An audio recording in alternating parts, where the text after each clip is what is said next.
Rahul Patil is in the studio with us.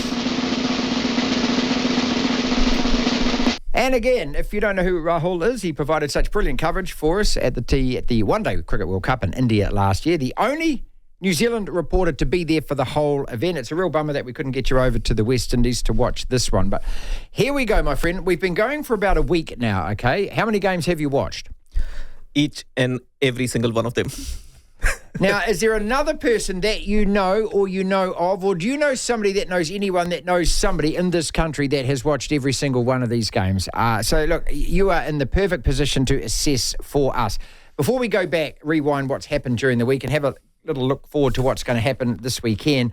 Obviously, headlines all around the cricket world about the United States beating Pakistan. The United States had a first-up win against Canada, and both those teams had pretty damn good scores. But Pakistan, as soon as a result like this happens, everyone who knows anything at all about cricket is going to raise an eyebrow about it, especially when it goes to a super over, and especially during that super over where 7 runs in wides are scored by the United States. Is it fair to have doubts? Well, I'll start with the saying that we have in India. We say that, you have a cat as a pet, you have a dog as a pet, but never ever have doubt as a pet in your mind, because you can cure cancer, Marty, in this world. You cannot cure doubt. Once the seeds of doubt are sown, they're there for life. And that is exactly what happens. This is Pakistan to a T. One moment down, the next moment up. Mercurial in every sense of the word. And don't get me wrong, they can win this tournament from here on. I firmly believe that, because what happened in the last T20 World Cup in Australia, I remember it well. They lost to Zimbabwe. Mm-hmm. They were on the verge of being knocked out, got a lifeline thrown to them by the Netherlands beating South Africa. That's right. Pakistan grabbed that chance with both hands, won that game, won the quarterfinals, won the semi-finals. Against New Zealand. Yeah, and then they were in that final to be beaten by England. So, look, there's a lot of stigma around it. And I think more of it also because of who the bowler was. This is Mohammad Amir. Okay, now, if you don't know who this guy is, if you do remember about 10 years ago, it might have been longer actually, he was caught in a tabloid sting in England. And this was about the spot betting. And it was a couple of guys dressed, I think, as Arab sheikhs who were actually tabloid reporters.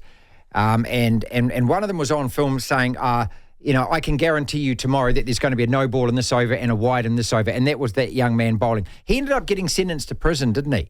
He got a 5-year ban, and that too because of his age. He didn't get a life ban because he was young. He was only 19 at the time. And because of the fact that he was coerced into it by some of the seniors. The captain was involved, Salman Butt, the captain of Pakistan at the time, and Mohammad Asif, who was a senior fast bowler. So they coerced him into it. And he got 5 years, came back into cricket after that. But yeah, as I said, once there is doubt, it's always going to follow you. Just on a side to that, I actually felt a little bit of empathy for that guy at the time, because I don't know what life is like in Pakistan, and you obviously know a little bit better than most of us. But, he could have had his family in a room with people with guns to their head saying, you do this, and if you don't do this, this is going to happen. We don't know what kind of, you say coercion from the senior players, but we don't know what else was going on in the background. And he got sentenced to prison for something where, a lot of people seem to avoid prison for doing a hell of a lot, what would appear worse. He's back in cricket. They hand him the ball for this super over. Now, they've got other guys that they could hand that ball to who I would have thought, maybe if Freddie should have bowled that last over. I don't know. If I'm the coach of Pakistan, I'm not sure whether he's the guy that I'm going to choose. So, again, because there's doubt, we start to question all of these things, which maybe we shouldn't be questioning. Absolutely. I mean, he did bowl well in the actual game itself. So, from a cricketing point of view, that decision was correct because he was the best bowler on the night, along with Naseem Shah, of course. But he's a left armer. That angle is there. He was getting the ball to reverse. It's an older, like it's had 20 overs bowled already. So, it was all going right for him there. But then just lost the plot at the wrong time. And because of the history that is there behind, everything comes under the scanner now. Well, let's look at that group then. United States, India, Pakistan, Canada, Ireland. People were talking T20 cricket here. We'll do some rugby. We'll do some league later on. This is Friday, so it's a review show. It's a preview show as well. What happens is 2 teams from each 4 groups go into what's called the Super 8 stage. 8 teams obviously in that stage. The top 2 from each of those then cross over, play semi-finals, then the final. This tournament lasts until Christmas. I'm not bloody joking. It goes forever. But my point being, out of those 5 names: United States, India, Pakistan, Canada, Ireland. If you know nothing at all about cricket, straight away you'd probably think, oh, well, obviously the traditional teams are India and Pakistan, and they're going to go through here. Ireland can cause upsets. But the United States have put themselves in a hell of a position here now because they've knocked off one of those two. That Ireland versus United States game is going to be absolutely crucial. I can't think the United States are not going to beat India, but they beat Ireland. They're through to the Super 8. And no one in America is going to give a stuff. Yeah, I mean, if ever the game needed an advertisement or a team host nation to do well, you always want host nations to do well in their World Cups because that keeps the crowd engaged, that keeps the whole tournament going. But this was unheard of. I mean, USA in the Super 8s potentially of a T20 World Cup is just phenomenal. And look, they've got players like playing for the United States expats who come from India, good cricketers, and there is pedigree there. So well, they've even got a Kiwi playing for them, haven't they? Absolutely, and he wasn't even needed with bat in the Super or in the main game itself, and they won without his help, which just shows that they're a talented bunch of cricketers, and when they get it right, and that's what T20 cricket does, reduces the margin between good sides and bad sides on a given day, and you just need 1 or 2 players to come off, and if that happens, who knows? They're playing in a pop-up stadium, ladies and gentlemen, in New York. And there's been a lot of complaints about this pop-up stadium because with the pop-up stadium, you get pop-up toilets and everything else. And apparently they're blocking. It's only, 5,000 people. But they're moving the India-Pakistan game, which is this is on Monday morning. This is going to be a cracker of a game. That's actually in the 30,000-something seat stadium. Let's go through the results that have happened so far. And all I want from you is any kind of surprise. United States beating Canada. Was that a surprise? They even team, so no, wasn't a surprise. Papua New Guinea, eventually the West Indies overcame them, 136 for 8, chasing 137 for 5. No surprise there. They did give them a scare, though. Oman, Namibia. Well, who would know? I would, because because I do follow both those teams as well, being associate nations. And Namibia was the better team there with much more experienced cricketers who play in franchise tournaments around the world. So, not a surprise. That's why we have you as our expert, my friend.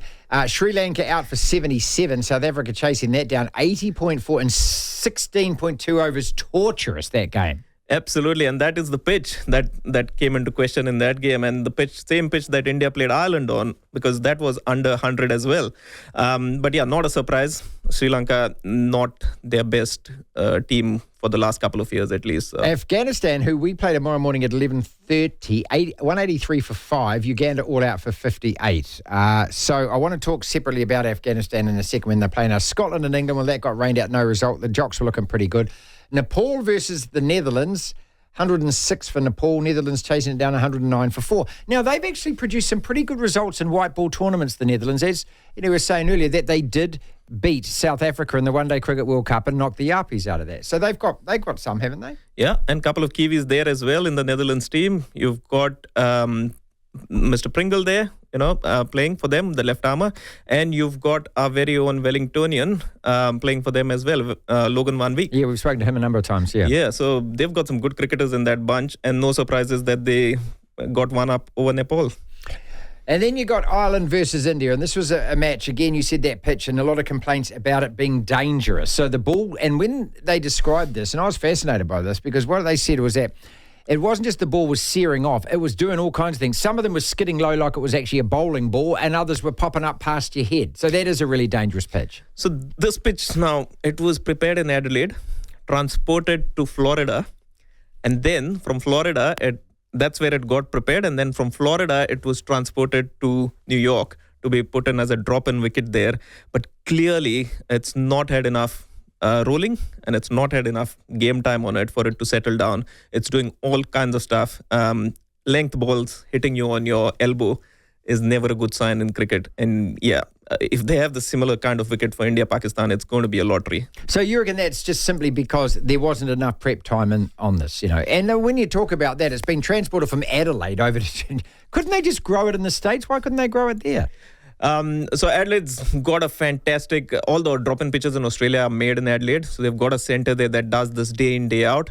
But something about it with the US climate and everything has not adjusted well. Yeah. And pitches still need a lot of rolling. There's no substitute to rolling a pitch and making it hard and firm and flat.